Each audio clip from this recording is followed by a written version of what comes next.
मंदार पर्वत।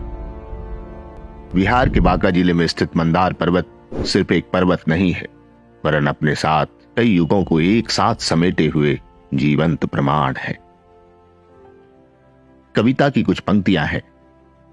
चाहे बात चित्र की हो या चरित्र की, चाहे बात कर्ता की हो या कृत्य की, राम भी है, राम सेतु भी है, और यहां अग्नि को शुद्ध करती हर घर में सीता है।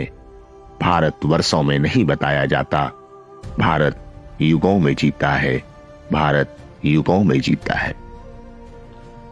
भारत का इतिहास वर्षों में नहीं समेटा जा सकता है, यह युगों का इतिहास है, और इसी युगों के इतिहास का एक जीवित प्रमाण है बिहार के बांका में स्थित मंदार पर्वत। पुराणों में 7 प्रमुख पर्वतों को कुल पर्वत की संज्ञा दी गई है, जिनमें मंदराचल, मलय, हिमालय, गंधमादन, कैलाश, निषद और सुमेरु के नाम शामिल है। ब्रह्मांड का सबसे वृहताकार शिवलिंग भी यही मंदार है।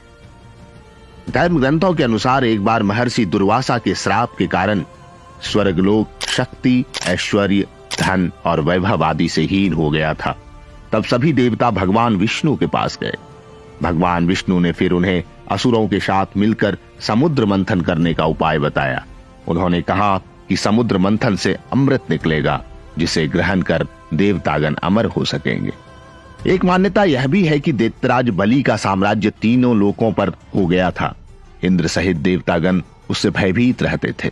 इस परिस्थिति में देवताओं की शक्ति बढ़ाने के लिए भगवान विष्णु ने देवताओं को सलाह दी कि आप लोग असुरों से दोस्ती कर लें और उनकी मदद से क्षीर सागर को मथ कर उसे अमृत निकालकर उसका पान कर लें। समुद्र मंथन की बात जब देवताओं ने असुरों के राजा बलि को बताई तो वो भी समुद्र मंथन के लिए तैयार हो गए। फिर वासुकी नाग की नेति बनाई गई और मंदराचल पर्वत की सहायता से समुद्र मंथन किया गया। इसी मंदराचल पर्वत को आज मंदार पर्वत के नाम से भी जाना जाता है और इसे भगवान विष्णु के निवास स्थान के रूप में भी जाना जाता है। ऐसी मान्यता है कि यह पर्वत सिर्फ एक पत्थर से बना हुआ है, यानी कि इस पर्वत का निर्माण सिर्फ एक ही पत्थर से हुआ है और इसी के चारों ओर वासुकी नाग की नेति बनाकर जब एक तरफ से देवताओं और दूसरी ओर से दानवों ने मिलकर क्षीर सागर का मंथन किया तो उससे 14 रत्न प्राप्त हुए थे। आपकी जानकारी के लिए बता दें कि समुद्र मंथन के दौरान सर्वप्रथम कालकूट विष निकला था, जिसके ताप से समस्त सृष्टि में हाहाकार मच गया। तब इसे भगवान शिव ने ग्रहण कर लिया। इस विष के कारण महादेव का कंठ नीला पड़ गया, जिस कारण उन्हें नीलकंठ भी कहा जाता है। समुद्र मंथन के दौरान दूसरे स्थान पर एक दिव्य गाय की उत्पत्ति हुई थी, जिसे कामधेनु के नाम से जाना जाता है। समुद्र मंथन के दौरान उत्पन्न हुए सफेद रंग के घोड़े को घोड़ों का राजा उच्चश्रवा कहा जाता है। इसे असुरों के राजा बलि ने अपने पास रख लिया था। एक सफेद रंग का हाथी ऐरावत, जिसके 4 दांत थे और जिस हाथी की चमक को कैलाश पर्वत से भी अधिक बताया जाता है, इसी समुद्र मंथन से प्रकट हुआ था। इसे देवराज इंद्र ने अपना वाहन बनाया। समुद्र मंथन में 5वें क्रम पर कौस्तुभ मणि उत्पन्न हुई, जिसे भगवान विष्णु ने अपने हृदय पर धारण कर लिया। इच्छा पूर्ति वाला एक दिव्य वृक्ष कल्प वृक्ष, रंभा नाम की एक अप्सरा, धन की देवी माता लक्ष्मी, चंद्रमा, मदिरा, परिजात पुष्प, पांचजन्य शंख भी इसी मंथन से निकले थे। समुद्र मंथन में सबसे अंत में भगवान धन्वंतरी अपने हाथों में अमृत कलश लेकर निकले थे और यही अमृत कलश इस समुद्र मंथन का 14वां रत्न भी था।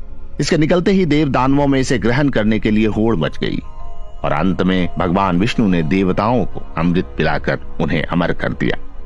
मंदार पर्वत से संबंधित एक और मान्यता है कि चिरकाल में मधु और कैटभ नामक 2 दैत्य थे जो आसुरी प्रवृत्ति के थे। इनके अत्याचार और दुस्साहस से तीनों लोकों में हाहाकार मच गया। इसके बाद भगवान विष्णु जी ने दोनों का वध कर दिया और दोनों के धड़ को 2 विपरीत दिशा में फेंक दिया। फिर भी धड़ एकजुट होकर फिर से मधु और कैटभ बन गए और तीनों लोकों में फिर से अपना आतंक मचाना शुरू कर दिया। इसके बाद भगवान विष्णु जी ने आदि शक्ति का आवाहन किया। कालांतर में भगवान श्री हरि विष्णु जी ने मधु और कैटभ को पृथ्वी लोक पर लाकर मंदार पर्वत के ही नीचे दबा दिया ताकि वह फिर से उत्पन्न न हो सके। ऐसी मान्यता है कि मधु और कैटभ ने मकर संक्रांति के दिन भगवान विष्णु से उन्हें दर्शन देने का वरदान मांगा। दानवों के इस मांग को विष्णु जी ने स्वीकार कर लिया।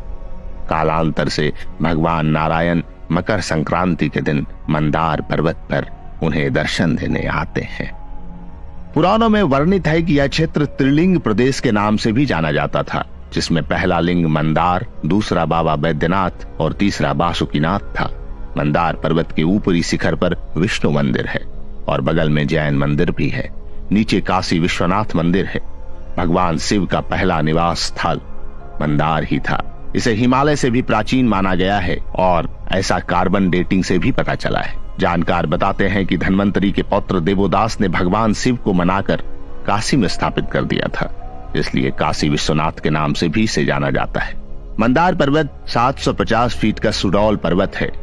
इसमें पूरब से पश्चिम की ओर अवरोही क्रम में कुल 7 श्रृंखलाएं हैं। पर्वत के नीचे पूरब की ओर एक पापहरणी नामक सरोवर है, जिसका निर्माण 7वीं सदी के उत्तर गुप्तकालीन शासक राजा आतिथ्य सेन की धर्मपत्नी रानी कोण देवी ने अपने पति की चर्म व्याधि से मुक्ति उपरांत कराई थी। इसके शीर्ष पर भगवान मधुसूदन, मध्य में सिद्ध सेनानी कामचारिणी, महालक्ष्मी, महाकाली और महासरस्वती के साथ पाद में गणेश की अवस्थिति है। पर्वत पर दुर्गम ऋषि कुंड और गुफाएं हैं, जिसमें सप्तर्षियों का निवास है। इस पर्वत पर आरोहण के लिए सीढ़ियां बनाई गई है।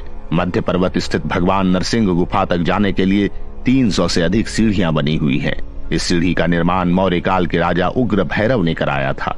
इस पर्वत पर नीचे से क्रमशः दुर्गा, काली, सूर्य, महाकाल, भैरव, गणेश, वासुकीनाथ का रज्जु चिन्ह, त्रिशिरा मंदिर का भग्नावशेष, 2 ब्राह्मी लिपि के शिलालेख, सीता कुंड, शंख कुंड, आकाश गंगा, हिरण्यकश्यपु गुफा, पाताल का प्रवेश द्वार, मधु का मस्तक, प्राचीन मधुसूदन मंदिर, कई दर्शनीय धरोहर हैं।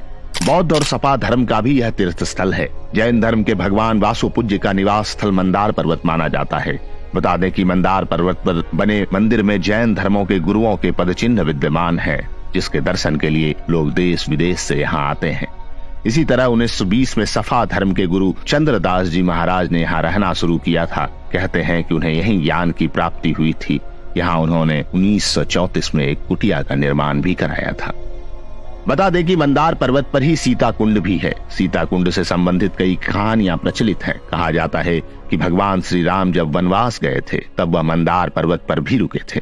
कहते हैं कि यही माता सीता ने भगवान भास्कर की उपासना की थी।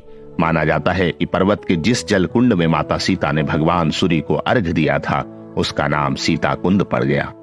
मंदार पर्वत पर पापहरणी तालाब स्थित है।